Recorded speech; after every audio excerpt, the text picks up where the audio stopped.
Before Essence was the soundtrack to every brunch, before the Grammys, the stadium tours, the global pop star features, there was just a skinny kid from Ojuelegba with big dreams and even bigger talent.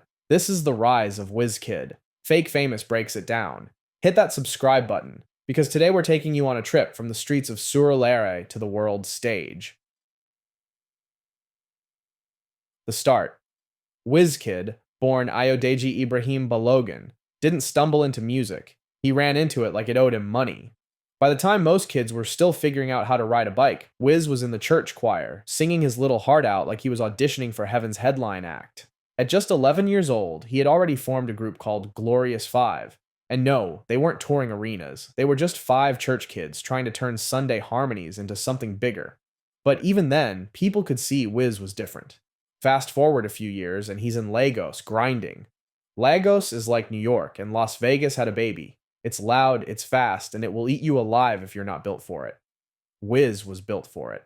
By 2009, fate, and a little bit of hustle, linked him with Banky W, the R&B smooth operator of Nigeria at the time. Banky W was already a star and had just started EME Records. Wiz signing to EME was like a rookie point guard getting drafted by the Lakers when Kobe was still playing. And then, boom, Holla At Your Boy dropped in 2010. If you were in Nigeria at that time, that song wasn't just a hit, it was everywhere. Clubs, weddings, school parties, bus stations, you couldn't escape it. Wizkid instantly became the new face of Nigerian pop. The thing about Holla At Your Boy is that it wasn't just a song, it was a statement. Yeah, I'm young, I'm fresh, I've got swag, and I'm here to stay. From that moment, Wiz wasn't just a singer, he was the guy. Every girl wanted him, every guy wanted to dress like him, and every label wished they had signed him. Afrobeats Redefined. Now here's where it gets crazy. Wizkid could have stayed in his lane, make a few hits, tour Nigeria, maybe Ghana, live comfortable. But nah, Wiz had bigger plans. He didn't just want to make Nigerian music. He wanted to make music that was global, but still smelled like home. The secret sauce?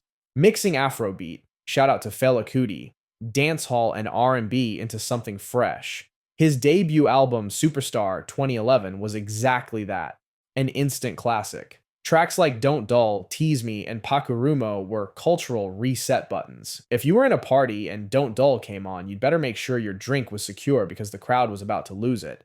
Then came Ayo, 2014, and that's where we got Ojuelegba. This wasn't just another song, it was a love letter to where Wiz came from. Ojuelegba isn't the prettiest part of Lagos. It's a bustling, gritty neighborhood, but it's home. Wiz painted a picture of struggle, hustle, and gratitude. Nigerians felt it in their bones. And then, plot twist, Ojuelegba got remixed. Not by your average Afrobeats artist, but by Drake and Skepta.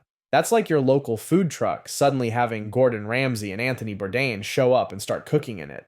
The remix blew the track into the stratosphere. Now Wiz wasn't just Nigeria's golden boy. He was on the radar of global superstars. Every DJ from Lagos to London to New York was spinning it. This was the moment where Wizkid stopped being a Nigerian artist with potential and became a global artist with a Nigerian passport. The global move. Here's the thing. Wiz didn't chase the West. The West came to him. In 2016, Drake dropped One Dance with Wizkid featured, and let's be real, that record owned that summer. #1 in the US, UK, Canada, everywhere. People who had never even heard of Lagos were suddenly Googling, who is Wizkid?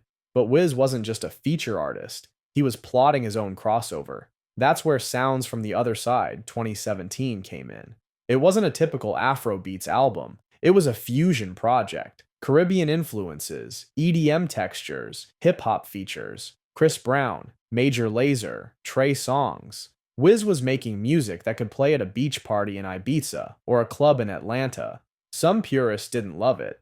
They wanted the pure Afrobeat sound. But Wiz wasn't interested in staying in a box. He was building bridges, and those bridges would lead straight to the masterpiece, Made in Lagos, 2020.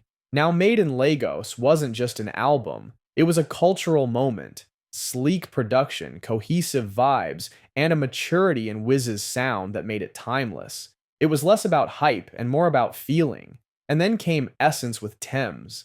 This song, man, it wasn't just a hit, it was a movement. The first Nigerian song to chart on the Billboard Hot 100 without any features. A Grammy-nominated record, a summer anthem, the kind of song that makes you feel like you're sipping something cold on a rooftop at sunset, even if you're just in your bedroom. When Justin Bieber jumped on the remix, it only expanded its reach. But the truth? Wiz and Tems had already made it immortal before any remix.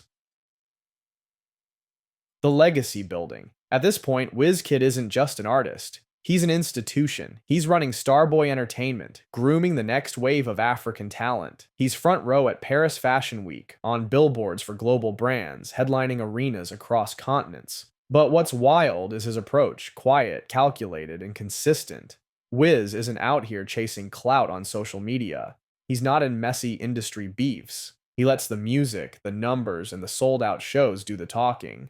In the Afrobeats conversation, Wiz isn't just a door opener. He's the one who built the hallway, painted it gold, and put Nigerian music in every room. He's influenced a generation of artists who now believe they can be global stars without losing their roots. And if you've ever been to a Wizkid concert, it's not just a show, it's an experience. From the set design to the crowd energy, it's pure celebration. So here's the question. When did you first hear Wizkid? Was it Holla At Your Boy, Ojuelegba, or was Essence your introduction? Drop your first memory in the comments and tell us your favorite Wizkid track of all time. Next up, we're breaking down Nipsey Hussle's journey from Crenshaw to Victory Lap. Fake Famous, we out.